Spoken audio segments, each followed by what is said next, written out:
soli Silombo e vangole tiko vananonga wal misomboni e na matakna kandai.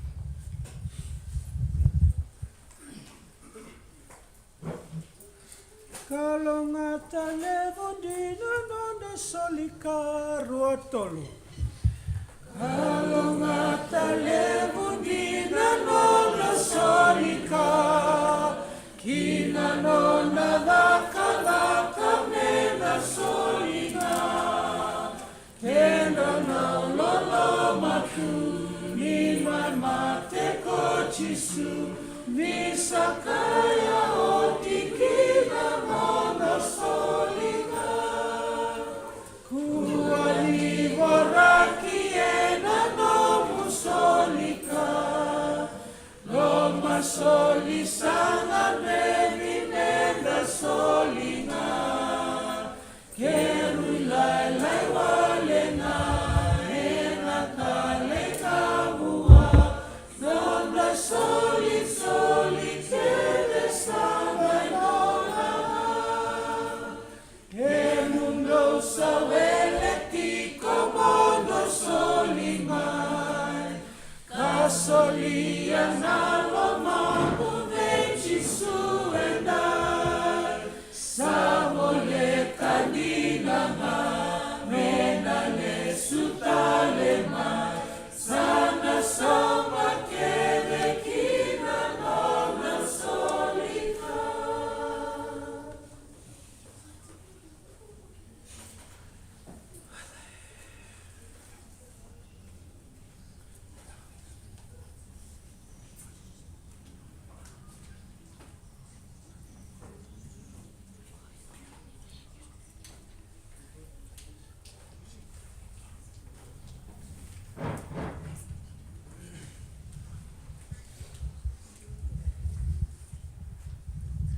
Sing tamu binaka. Happy Sabbath. God is good All the time. all the time. Binaka. Tal na kalonga tena matak binaka endai. Rauni mai tudaki andalam ni mangus ni weekenda vaki. Weekenda yandundua ke sara. Na tiko rawa ena nona vale na kalo ena matak binaka endai. Tamanda uwe kinda waka na leo tolu wakalo. Tamana na luena kina yalo tambo. Nona solietu weekenda na ngalala. Nona marro weekenda tiko. Rau kina menda. Tiko rao ena nona vale ena mataka binaka endai. Au uwe kinda waka talangana. Na kinda waki kenda yandundua keda sara ena mataka binaka endai. Kenda kede na tiko rao. Dona tikini I pepa tokongo e tikina vida na yaza. Kinda baki seni mili wangawai. A senan rungu. Vavinu vinakataka na nomrau tiko rawa e na mataka vinakendai. Unombalavu nrau ngole maikina. Nrau ndingi taka na wale lotungo. Au vavinu vinakakina kiwi kemrau. Na marama e na mataka vinakendai. Makatalanga kina o Simeone Rauku. Simeone Rauku. Tikina, kime vavinu vinakatalangana leo ni Brisbane Fijian, nio ding takana walutungo, mo tiko rawa ena mataka endai. Wakalunga teki kona kalo ena mataka vinakongo. I will also welcome the non-Fijian speaking ena mataka vinaka endai. To those of you,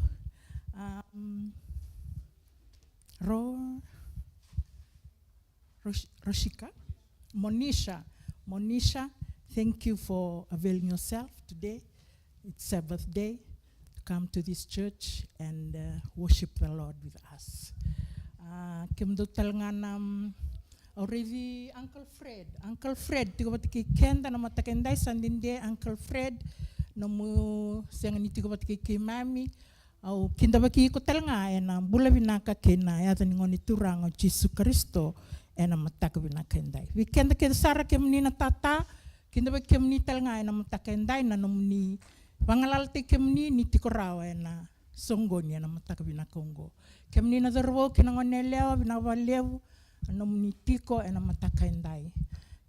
Tal talawame ke mendau mai goodna Kam daw may Sunnybank, kam daw may Bethanian, Gold Coast, Woodridge, kenda kita sara.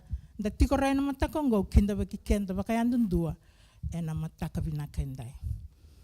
Yang ana lebu ni vos ni be kinda baki, da buka-buka, rawata rawa ena matakongo, sapa ena kena lebu.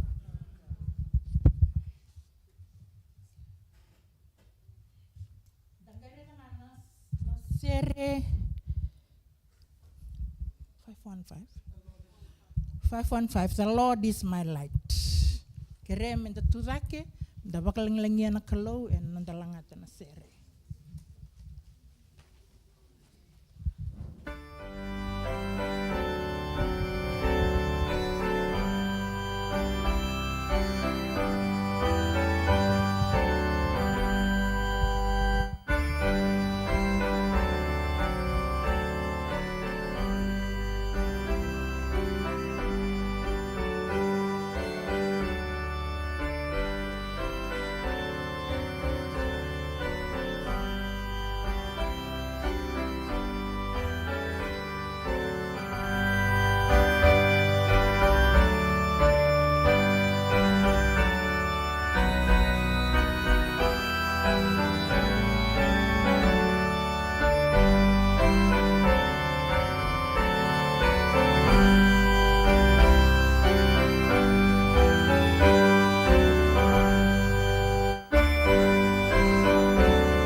Thank you. I'd like to invite all those of you who can to please kneel with me as we open with a word of prayer.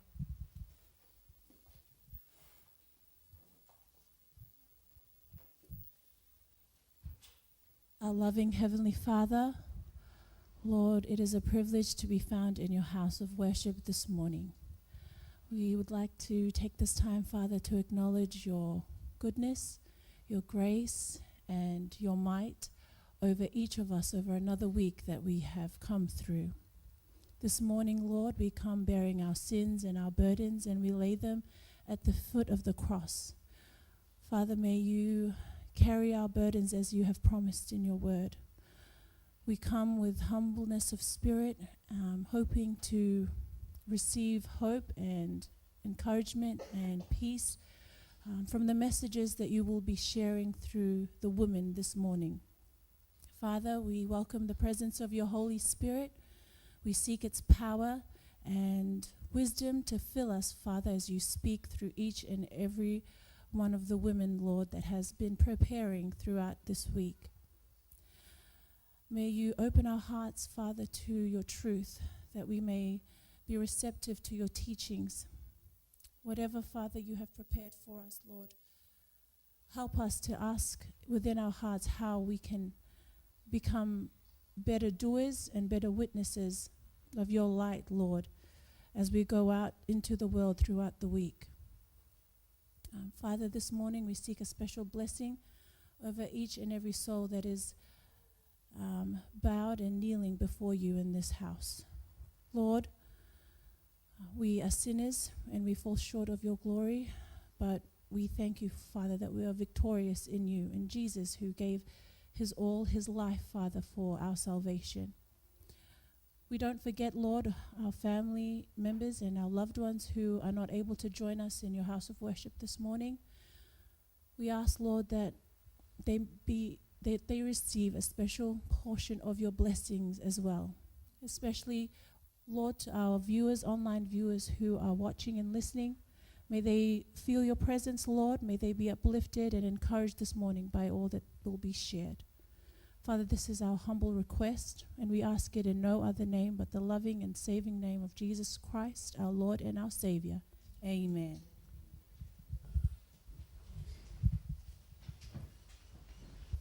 It is now time for the children's story. We invite all the children to come up as Auntie Millie will be sharing a special story for you all this morning.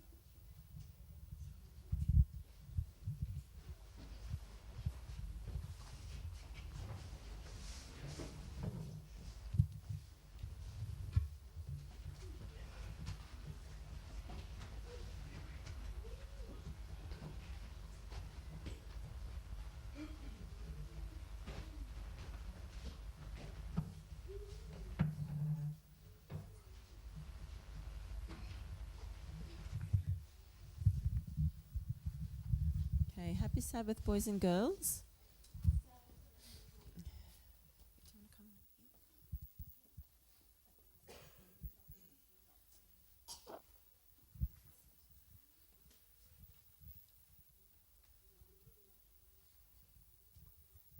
Okay, so this morning our Bible verse comes from Psalms 91 verse 11, and it says, "For he will command his angels concerning you to guide you in all your ways."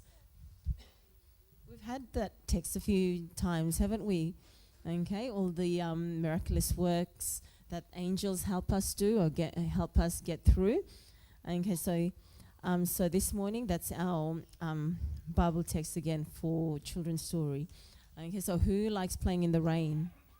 Okay, it's probably not a good idea playing in the rain now. It's a bit too cold. But who loves to play in the rain? Maybe during summer. Yeah, I know Choeli and Anna do. I know Roman does. I've seen him running around in the rain. Okay, riding his bike in the rain. Do you like playing in the rain, Freddie and Stephen? No, you just like staying indoors? Okay, that's fine too. Okay, so our story is about a little boy called Freddie. And Freddie and his friends, they love playing in the rain. Okay, so they love getting out in the rain and they love splashing each other. They love playing football, and what else do you think they like doing? Sliding on the wet grass.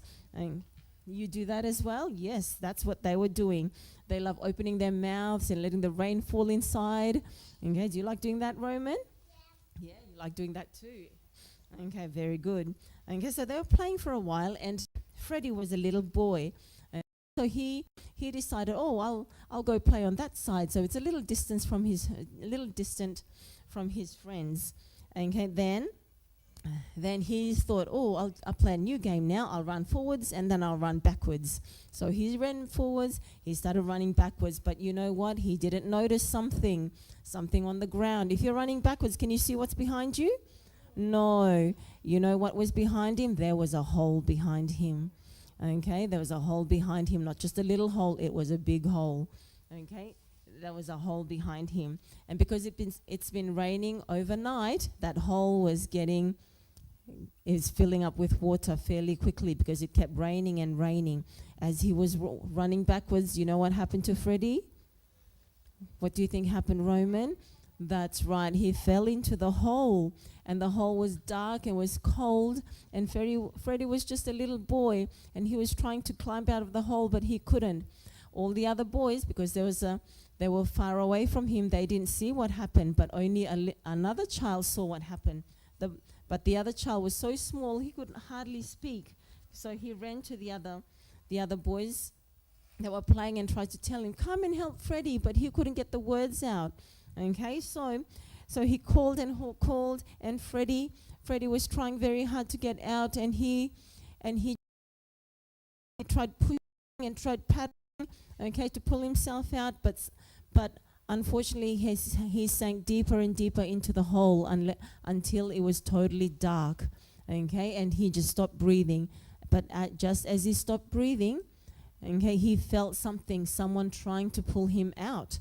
Okay, so that pull got harder and harder. Okay,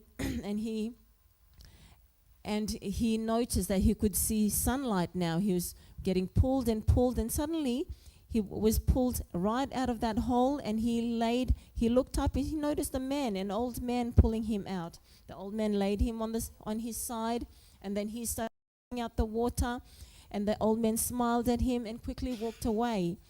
Okay, and then from that time, the other boys noticed, they were wondering why Freddie was lying on the middle of the road. They ran up to him and asked him. Freddie told them what happened. Okay, and he told them, "Did you see that old man, the old man that pulled me out?" And they said, no one had been past the old man. And then Freddie said, "Oh, who do you think it must have been?" That's right. Okay, so even the other little boy who couldn't speak, the other boys couldn't understand him, but you know who understood the little boy? Jesus. Okay, Jesus understood him when he cried out for help. Okay, so we need to be thankful, boys and girls. So in every circumstance, we need to thank Jesus. If we're in trouble, we need to call out and ask for him to help us, because there's an angel always looking out for us. Okay, so that was Freddie's angel that helped him. Okay, so we need to thank Jesus for looking after us. Okay, can we bow our heads in prayer?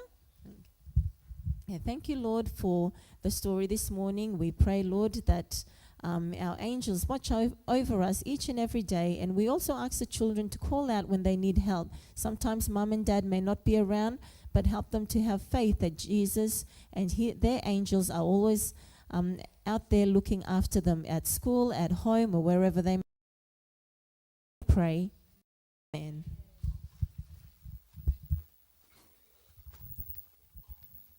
Thank you, Millie, for the children's story. And a special item, Metiko Vertona West Bank, Kirkeri, Mudongi Malmai, Magari Tuk Tiko Answer.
know that there are others who could love you more than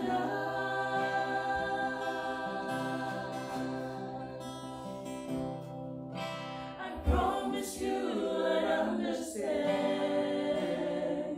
if for me you had no time.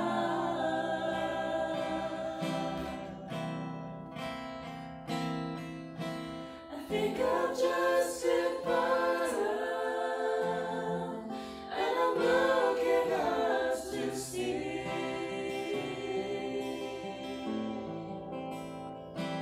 so unworthy, Lord, to come to you. Could you please come down to me?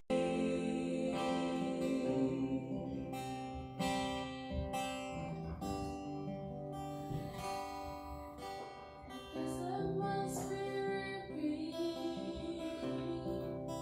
from the seeds that I have sown.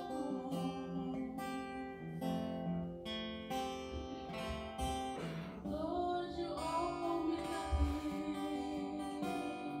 We haven't spoken for so long.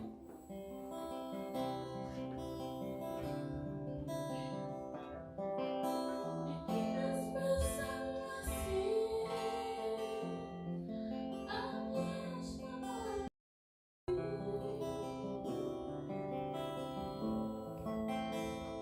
I'm so unworthy, Lord, to come to you.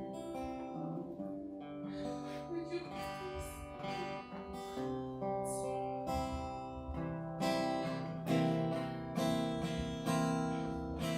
I think I'll just others who could offer more than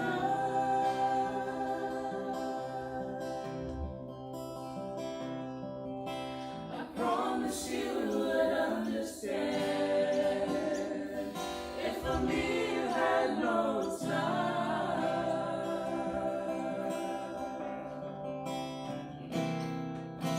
I think I'll just hit bottom,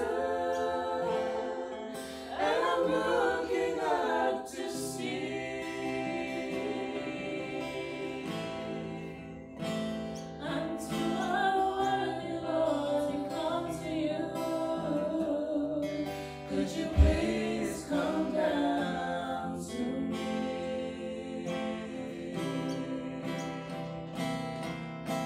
I think I'll just hit bottom, and I'm looking up to see I'm too unworthy, Lord, to come to you. Could you please come down to me?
Sanantonga nanda maso, tamai keme me bakaloma langi.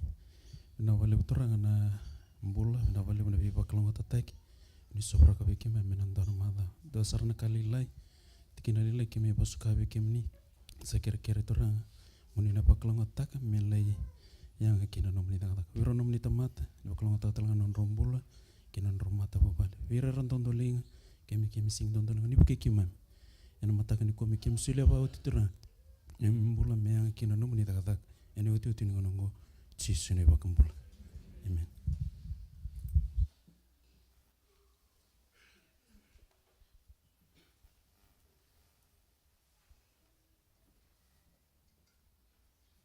Happy Sabbath, church.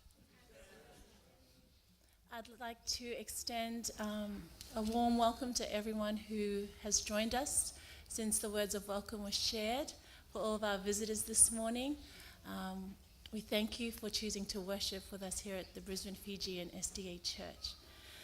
If you haven't already noticed, today is the Adventist Women's Emphasis Sabbath Day. So if you can see the signage and what we have up on the wall, our theme is The God Who Sees.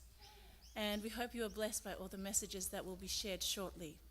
But if you have your Bibles with you, please turn with me to the book of Job, chapter 34, verse 21. That is the scripture reading text for us today. The book of Job, chapter 34, and verse 21.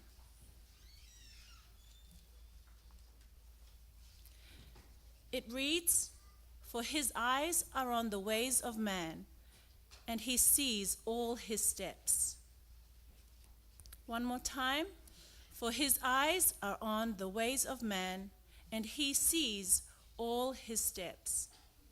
May God add his blessings to his word.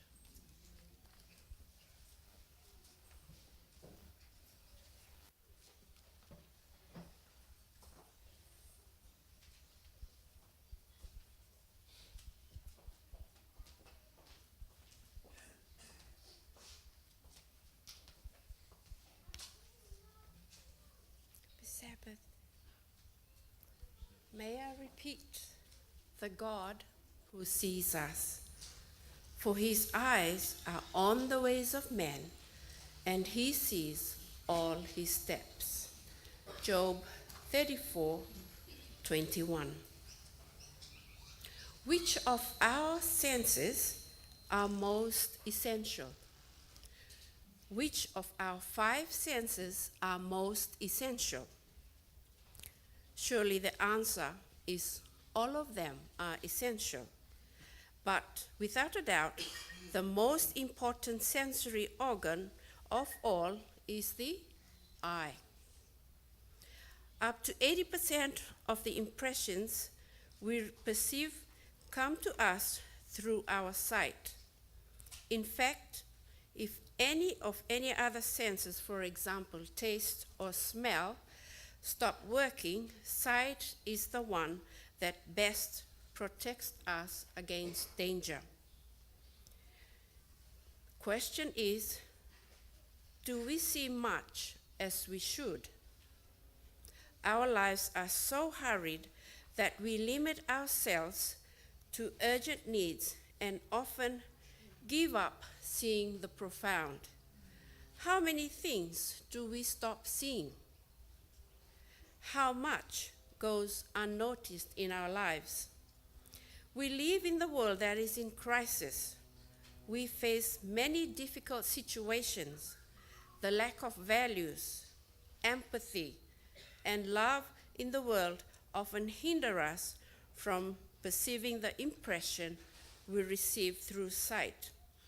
It prevents us from seeing the many needs of other people, and especially that of many women in crisis.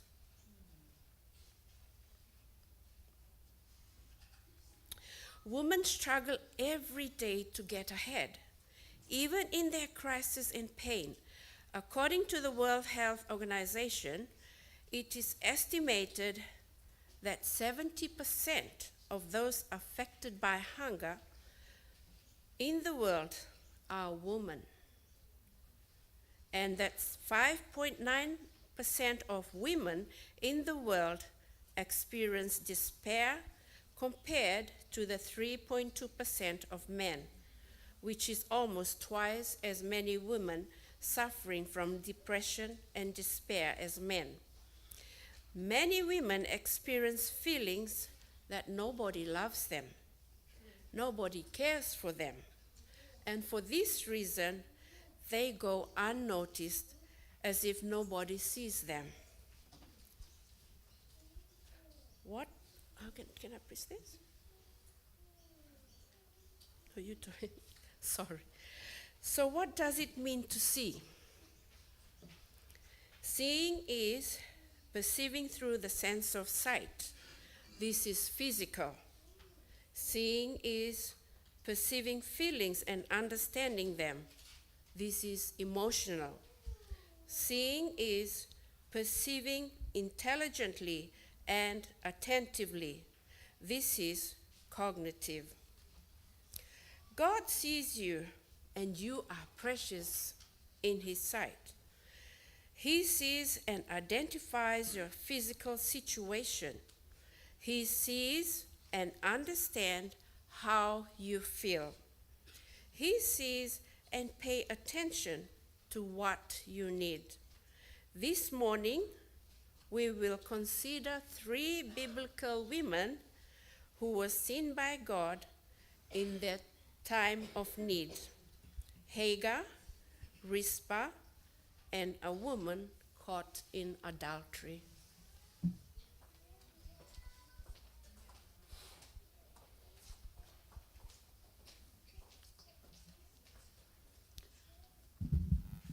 I would like to ask you to bow your heads as I lead us in prayer. Father God,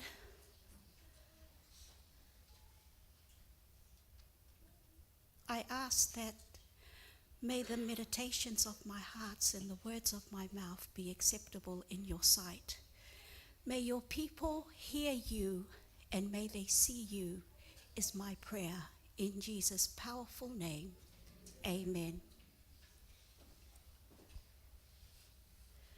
Do you know that God sees you?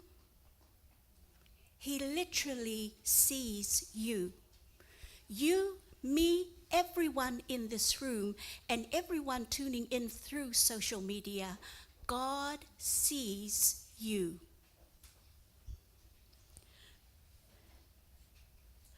God sees you in your desert.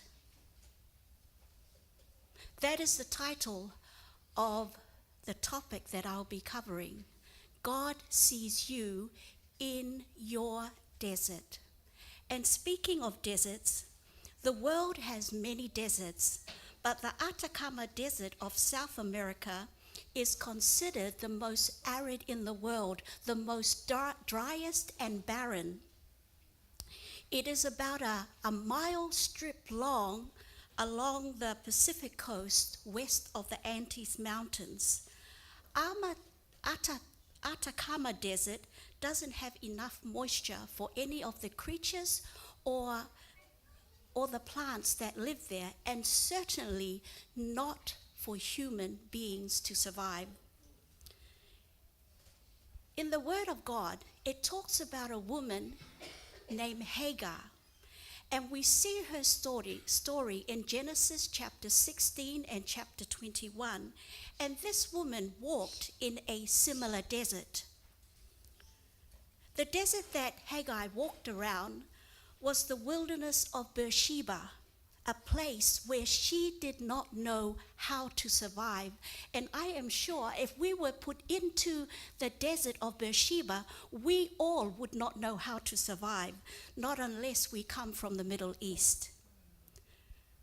So how did Hagar find herself in the desert?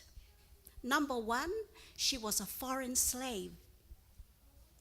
Number two, she had no control over her life. Why? Because her job was to take care and serve her mistress, Sarai, which means she had no independence and no freedom. But apparently, Haggai had a very comfortable life in where she was living until she faced a crisis with her mistress Sarai. Sarai, on the other hand, she leaned on human understanding instead of the promises of God. Sarai trusted Haggai from Egypt instead of the God of heaven. Sarai was not a strong believer because she blamed God for her barrenness, and then she blamed Abraham when Haggai created problems in the home. I am reminded this morning, and when I was reading over the sermon, that the wisdom of God is pure and peaceable, but the wisdom of the flesh is always divisive. It is always dividing. You know, when Abraham gave his spiritual leadership away in the home, the result was confusion. Think about it. When Sarai, just like us, walk by sight and not by faith, we get impatient. We scheme and we blame others, and then when things go wrong, we try to hide our mistakes. The first time Haggai went into the desert was because she was mistreated and she wanted to escape her mistress, Sarai. But you know, something beautiful happened. In God's mercy, he sent Haggai with the baby that was in her tummy. God sent her back to Abram and Sarah to live, and Abraham and Sarah had to live in their mistake for another 17 years. What a painful experience. It was only because of this sermon this morning I had to go back in history. And I was thinking to myself, 17 years again going through that pain. Now, the second time Haggai was told to go away, she was forced to leave her comfortable environment, and she only took her son, bread, and wineskin. You know, as I was reading the Bible, I thought to myself, why couldn't Abraham set his concubine on a camel and his son and give them enough food to last them at least for a couple of days? I mean, hey, Mistress Sarai, she was wealthy. Abraham was wealthy. They were extremely wealthy people because they were blessed of God. But Abraham only gave Sarai 1 Ishmael, 2 a roti, 3 skin that had water in it. And that water only lasted for a day for 2 people. What a horrible send-off. You know, just imagine when you have relatives coming in from Fiji, when you send them to go back, you load them with a lot of stuff. Even if you don't like your relatives, you still load them with a lot of stuff. You know, I praise God because God is always faithful and he is always present. Though your family may forsake you, but he will never leave you nor forsake you. So whatever you are going through, God sees you. God sees you in your desert. God saw all that Haggai was going through, and God is seeing all that each individual who is here and everyone who is listening in from home, God sees what you are going through. I encourage you, give everything over to God. The big, the small, the insignificant. Give God your best. Give God your worst. He wants everything. Matthew 11:28 reminds us, "Come to me all who are weary and heavy laden, and I will give you rest." He says, "Rest upon me because my yoke is easy and my burden is light." That's a no-brainer. If you know that his burden is easy, his yoke is light, Why not go and receive from him? Because our own very burden and yoke is what? It's heavy, yes. Now imagine what is happening to Haggai. Haggai has lost everything: her home, her family, the father of her son, a steady supply of food, plenty water, and she also lost the community that she was living in.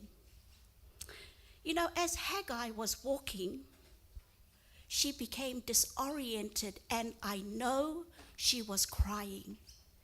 The sermon I read here, it said, I think Haggai was crying. Senga. Haggai was crying, saranga.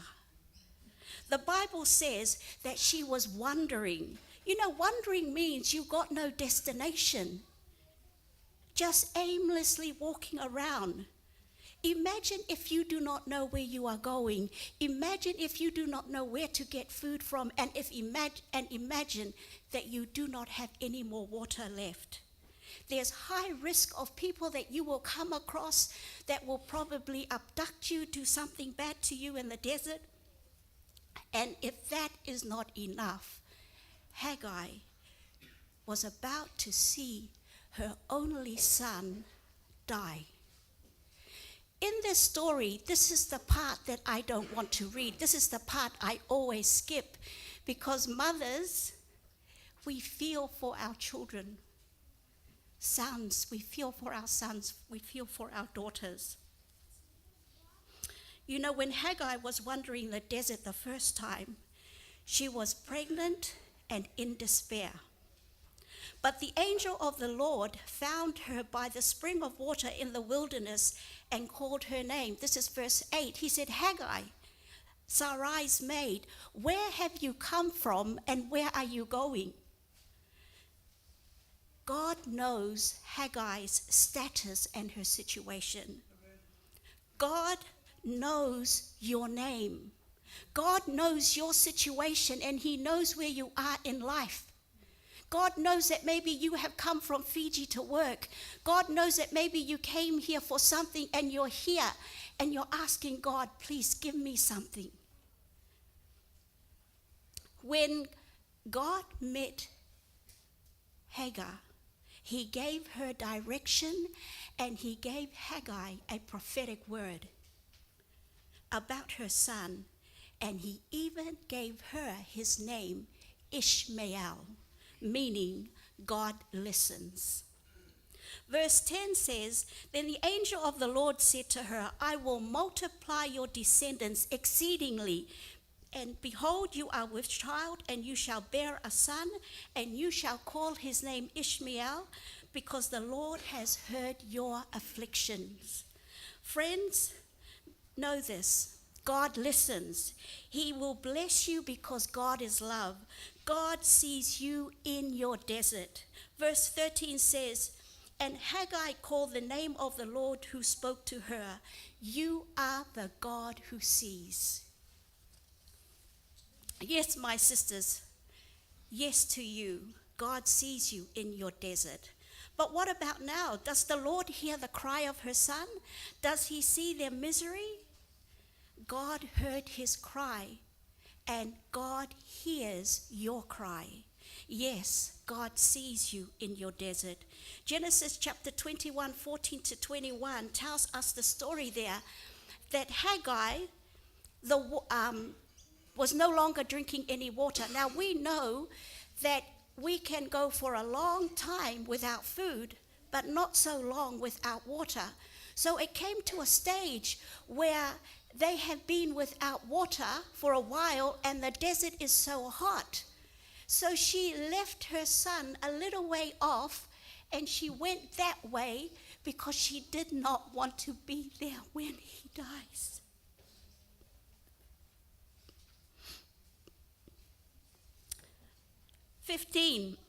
Verse 16 at the last part, Haggai says, Let me not see the death of the boy.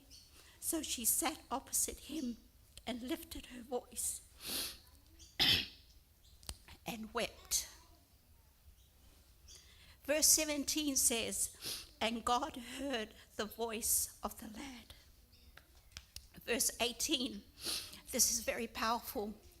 God speaks to Haggai and says, "Arise, lift up the lad and hold him with your hand." Because God said, "For I have made him a great nation." Imagine this. How old do you think Ishmael is? It talks about Haggai going into a desert with a boy, but then God refers to him as a lad. He's about 17 years old. He's a big boy. But Haggai, in her love as a mother, lifts his head up. And verse 19 said, "Then God opened her eyes, and she saw a well of water, and she went and filled the skin with water and gave the lad a drink." Lad in the Bible is a young man, a young boy. So God was with the lad, and he grew and dwelt in the wilderness and became an archer.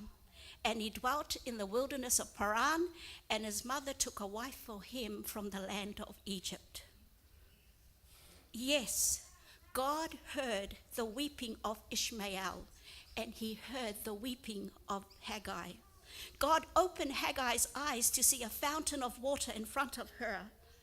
Her son was not going to die, not that day, because God was faithful to his earlier promise that a great nation will come from him. Ishmael had 12 sons who became great rulers, and they became a great nation of people. And we can see that today, Ishmael descendants, we can see them today in the Middle East, the Arabs. With Haggai, as with Haggai in the desert, God sees your desert. You could be going through a separation at this moment. You could be going through a divorce, maybe mistreatment and abuse, maybe illness, maybe you're going through cancer, or aging, or struggles. Maybe you're going through relationship struggles, problems, and you're a young person. Or even maybe you're asking God, "Lord, where is my wife? Where is my husband? Can you please show me? I'm about to miss the bus. Show me." God sees you in your desert. You know, we all have deserts, whatever they may be. Remember this. Call on God because he hears you. God sees you when you feel disoriented. God sees you when you don't know what to do. God sees you when you don't know where to go to. God sees you when you don't know who to turn to. And God sees your affliction when you lose what you need and you lose what you love the most. God sees your physical and emotional loneliness.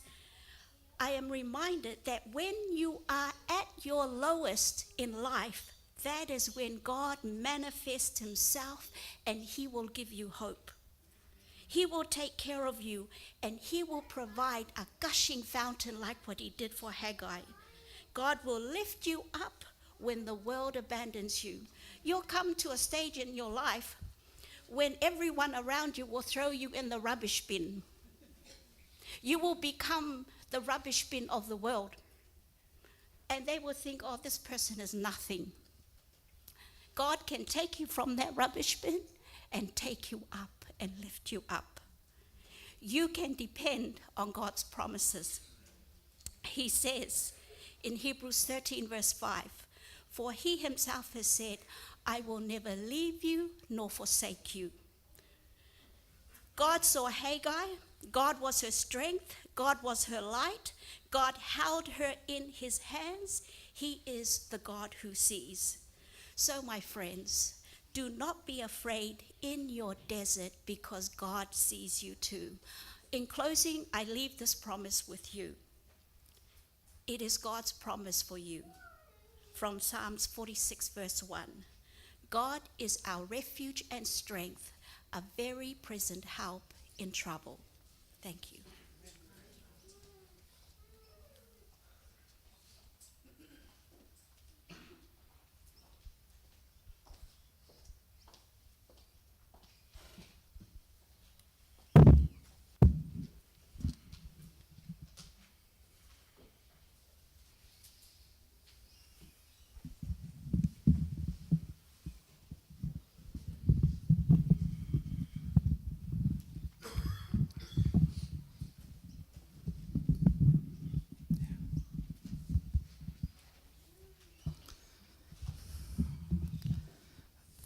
The God who saw Rizpah in her pain. That's the next story that we will be looking at. And it's taken from 2 Samuel chapter 21, verses 10 to 14. God sees us in our pain. Pain is an unpleasant, sensitive, physical, or emotional experience. It has even been used to describe an intense feeling of sadness. Nobody likes to experience any kind of pain, be it physical or emotional, but the reality is that pain is present in our lives. A woman named Rizpah, you can see that story in 2 Samuel chapter 21, verses 10 to 14. And the story says that she experienced a terrible pain. If I have to read through, now Rizpah, the daughter of Aiah, took sackcloth and spread it for herself on the rock from the beginning of harvest until the late rains poured on them from heaven. And she did not allow the birds of the air to rest on them by day, nor the beasts of the field by night. And David was told what Rizpah, the daughter of Aiah, the concubine of Saul, had done. Then David went and took the bones of Saul and the bones of Jonathan his son from the man of Jabesh Gilead, who had stolen them from the street of Bethshan, where the Philistines had hung them up, after the Philistines had struck down Saul in Gilboa.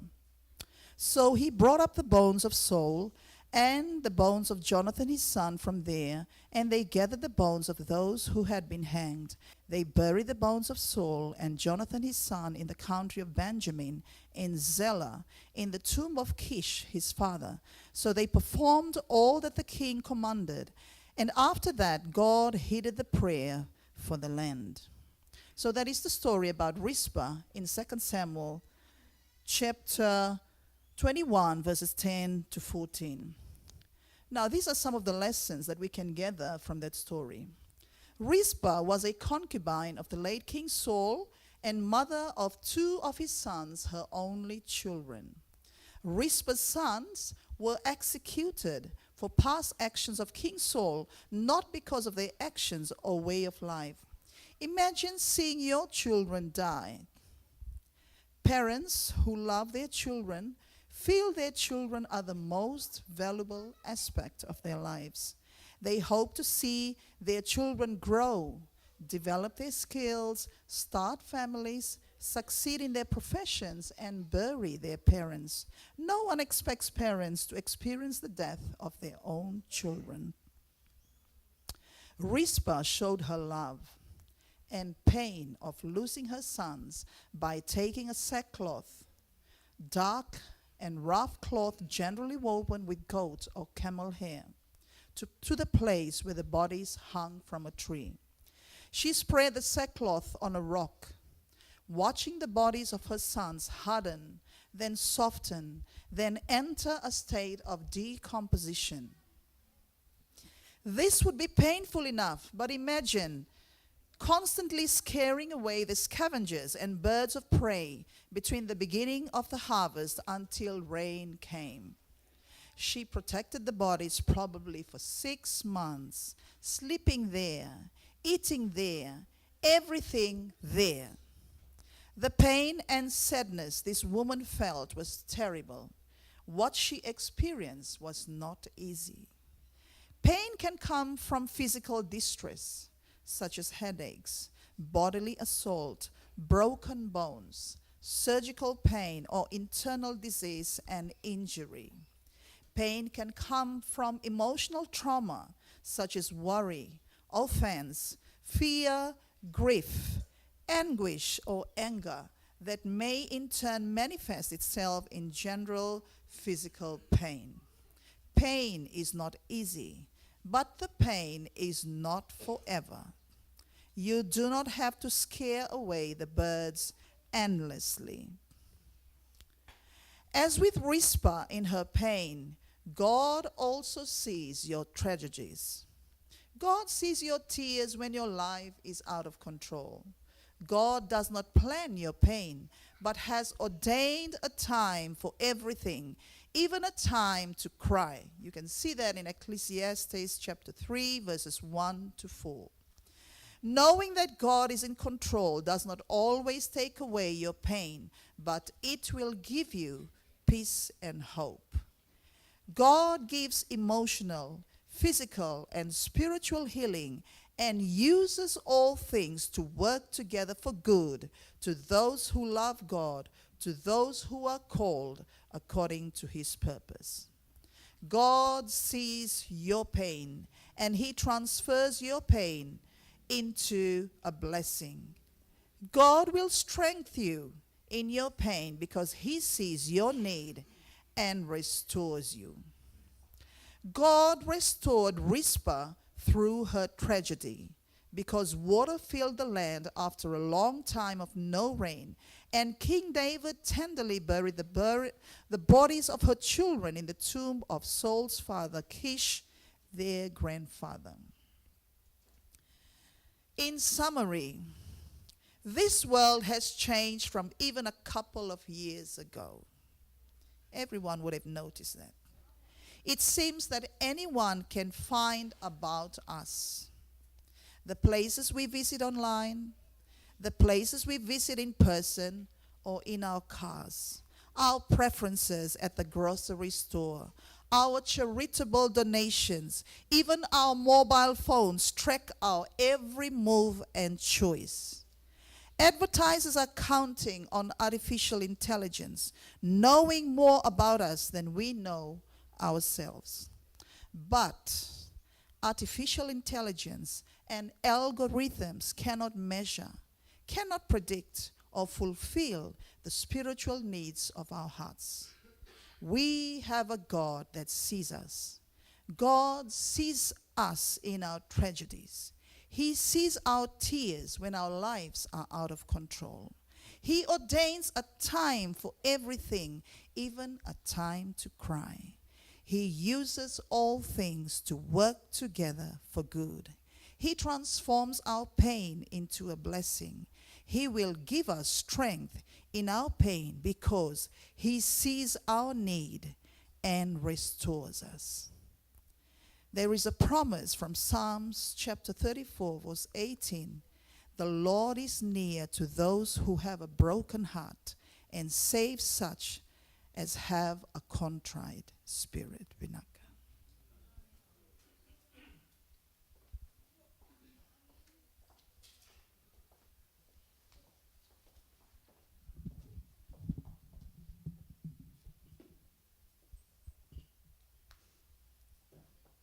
The third message for us this morning is entitled, God Sees You in Your Shame. At some point in life, all of us have experienced shame for something we did or said. Even entire nations have suffered embarrassment, such as Brazil did the night when they mourned their most embarrassing defeat on record in their national sport of soccer. They were thrashed 7-1 by Germany in the 2014 World Cup semi-final. But this kind of embarrassment is not the most significant for a person to experience. Shame is the intensely painful feeling or experience of believing we are flawed and therefore unworthy of acceptance and belonging. A woman unnamed, the adulterous woman. If you could turn with me to the book of John, chapter 8, verse 2 through to 12. John, the 8th chapter, we'll be reading from verse 2 down to verse 12. If you can follow along in your Bibles. Now early in the morning he came again into the temple, and all the people came to him, and he sat down and taught them. Then the scribes and Pharisees brought to him a woman caught in adultery. And when they had set her in the midst, they said to him, Teacher, this woman was caught in adultery, in the very act. Now Moses in the law commanded us that such should be stoned. But what do you say? Verse 6, this they said, testing him, that they might have something of which to accuse him. But Jesus stooped down and wrote on the ground with his finger, as though he did not hear. So when they continued asking him, he raised himself up and said to them, "He who is without sin among you, let him throw a stone at her first." And again he stooped down and wrote on the ground. Then those who heard it, being convicted by their conscience, went out one by one, beginning with the oldest, even to the last. And Jesus was left alone, and the woman standing in the midst. When Jesus had raised himself up and saw no one but the woman, he said to her, "Woman, where are those accusers of yours? Has no one condemned you?"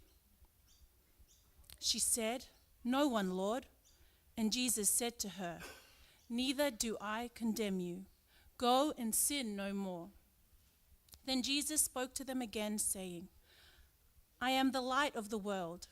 He who follows me shall not walk in darkness, but have the light of life."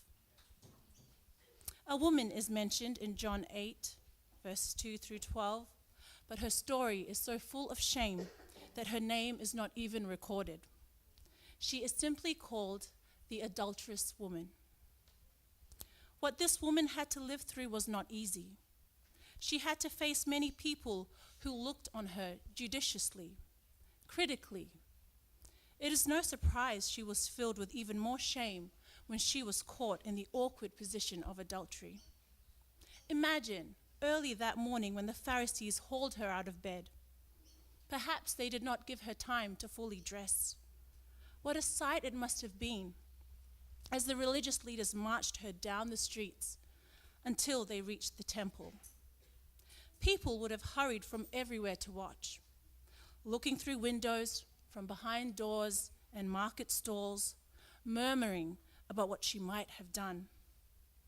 This woman's great need for covering her shame was not being met.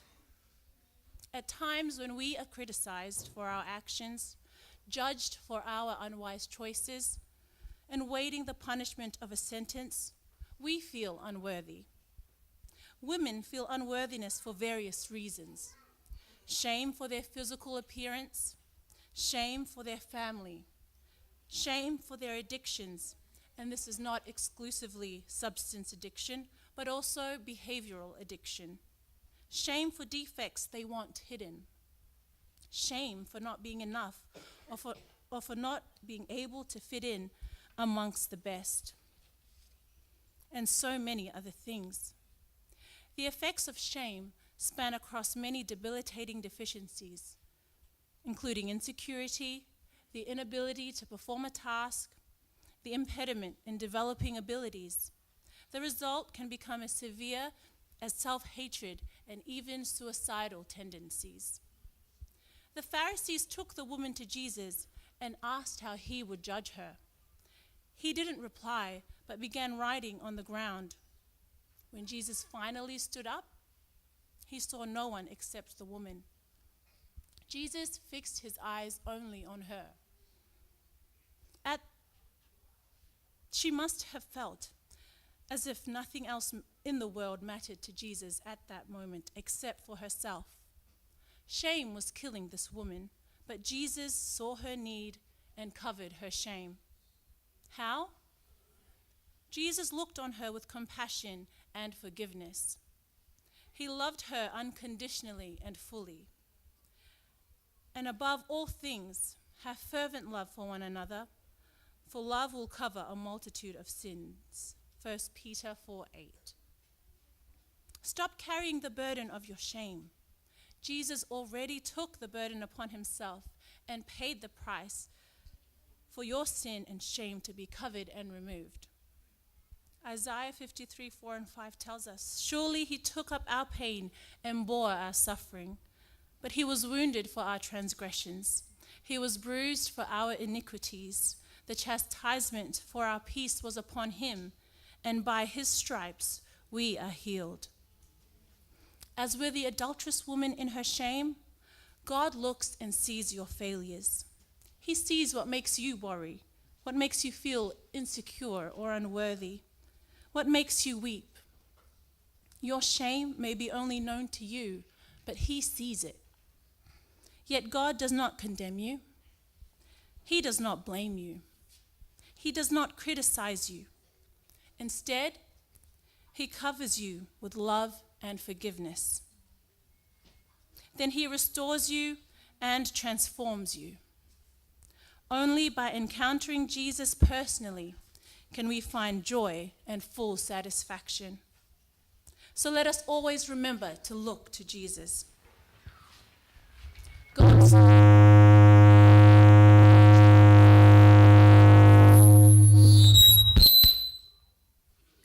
God saw the adulterous woman. God was her strength. God was her light. God held her in His hands. He is the God who sees. And when God looks, He does something about what He sees. Take this verse to heart. It is God's promise to you. Romans chapter 10, verse 11. For the scripture says, everyone who believes in Him will not be put to shame.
God sees you in your storm.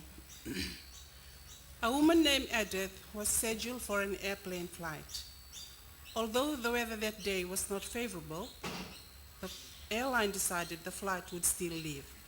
On the runway, the pilot waited in the heavy downpour of the dark, overcast sky. Finally, the plane took off in the middle of that severe storm. As it rose, it entered the dense black cloud, full of water, charged with the electricity of lightning bolts. Inside the plane, a tense atmosphere was accentuated by strange noises and jerky movements. After a few minutes of turbulence, the plane passed through the black clouds.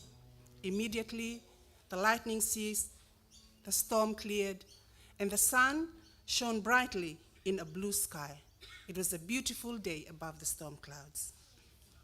As with Edith on her airplane flight, God sees the severely cloudy days when you feel a gray atmosphere surrounding you. Storms of a crisis may break upon you. Black clouds may be loaded with uncertainty, causing you to feel overwhelmed. Sometimes, everything suddenly shifts, and in a moment, you become unbalanced with the jerking of significant changes, such as divorce, illness, lack of a job, the need to move from one place to another, loneliness, and situations out of your control. The atmosphere is tense and seems to get worse. Remember, the situation is only momentary, and you will pass through it. Above the clouds, you will see the light. Everything will become clear, and more beautiful moments will come. You may think the storm clouds have buried you from God's sight, but God sees through the darkness. Nothing happens that God doesn't notice because He is the God who sees. He is always attentive to your needs. He sees everything you suffer, everything that wears you down. David had times when he felt overwhelmed by storms, when he beseeched God to bend down and hear his cry for help. These selected lines from Psalms 86 may reflect your own feelings. They also express words of praise for the God who sees us through the darkness and reaches down to hold us in His hands. Try praying these words during those difficult times. Bow down your ear, O Lord, hear me, for I am poor and needy, for I cry to you all day long. Give ear, O Lord, to my prayer, and attend to the voice of my supplications. In the days of my trouble, I will call upon you, for you will answer me. Among the gods, there is none like you, O Lord, for you are great and do wondrous things. You alone are God. God sees you. God is your strength. God is your light. God holds you in His hands. He is the God who sees. He sees everything that God sees everything you are now because He knows you fully. And He also sees everything that you will become in His strength. Take this verse to heart. It is God's promise to you. 1 Corinthians 13:12. For now we see only a reflection as in a mirror. Then we shall see face to face. Now I know in part. Then I shall know fully, even as I am fully known. Someday you will see Jesus face to face. His eyes of love will meet yours. Not only will He see you, but He will hug you, give you a crown of victory, and take you home to be with Him for eternity. He will do this because He is your God, the God who sees you and loves you.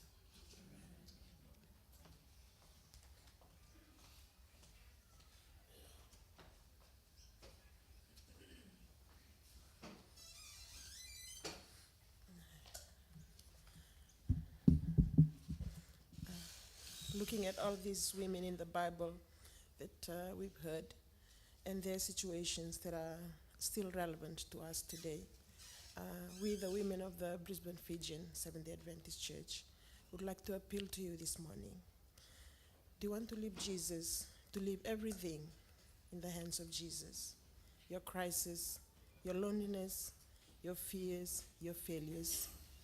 Will you bring to Jesus the pain that overwhelms you, that makes you feel as if you can't go on? Will you give him those things that embarrass you, shame you, make you feel incapable and or unworthy? Don't hide, don't run away, don't be ashamed. In your pain, in your need, in your desert, come to Jesus. Jesus is always able to see your need, to calm your fears, to restore what is damaged, to heal your pain, and to give purpose to your life. Do not hesitate. Come to Jesus now. He is waiting with love for you. Jesus looks at you with mercy. Jesus sees you not as you are, but as who you can be with him. Come to Jesus today. Listen to him inviting you. In Matthew chapter 11, verse 28, it said, "Come to me, all you who are weary and burdened, and I will give you rest." Please stand if you are willing to come to Jesus and place your burdens of need, of pain, and of shame in his hands.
Does Jesus care when my heart is pained too deeply for mirth and song?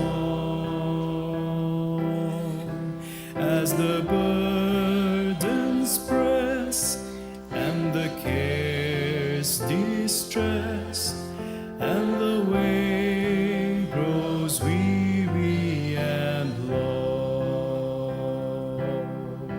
Oh yes, he cares, I know he cares. His heart is touched with my grief. When the days are weary, the long nights dreary, I know my Savior cares. Does Jesus care when my way is dark with nameless dread and fear? As the daylight fades into deep night shades, does he care enough to be near? Oh yes, he cares, I know he cares. His heart is touched with my grief. When the days are weary, the long nights dreary, I know my Savior cares. Does Jesus care when I've said Goodbye to the dearest on earth to me.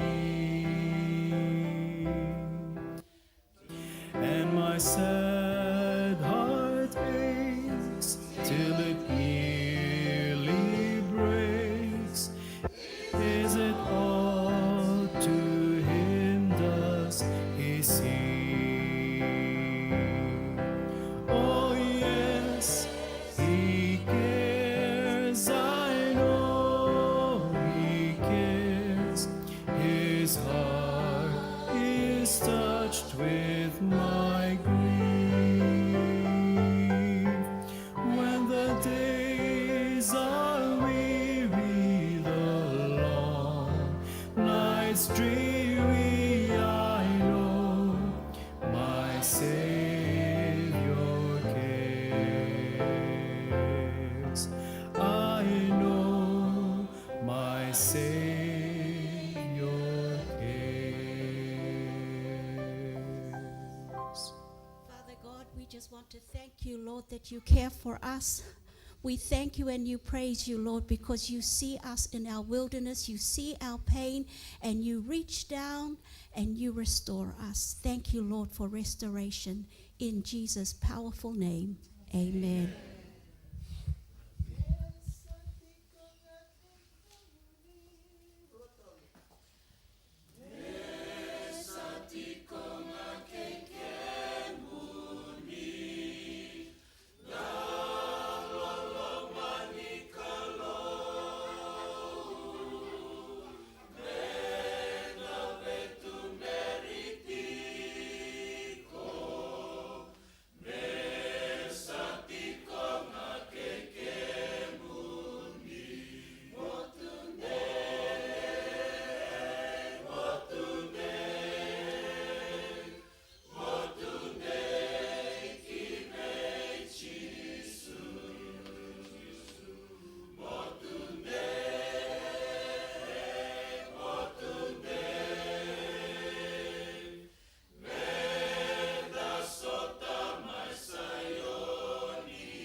Now we're so blessed with a message from the women's ministry, and I would like to thank the ladies of the church for taking part. We'll be having lunch after this. Please don't go away. Our mums prepared a spread for us, and after that we'll leave for our program for ADRA down at Woodridge. So we'll wrap up our program over here at around 2:30 to 3 o'clock. I suppose we start at 3 at Woodridge, yeah? So around 2:30, we'll wrap up our program from here, and we'll move on to Woodridge, where we will be giving out food. If you want to join us, our visitors, and we'll also finish the Sabbath at Woodridge, yeah? I think that's all for us today. We'll just wait out there till, when the mums prepare the lunch for us. And then we'd like to invite our visitors to stay with us and join us in the spread. Thank you. Now we'll leave.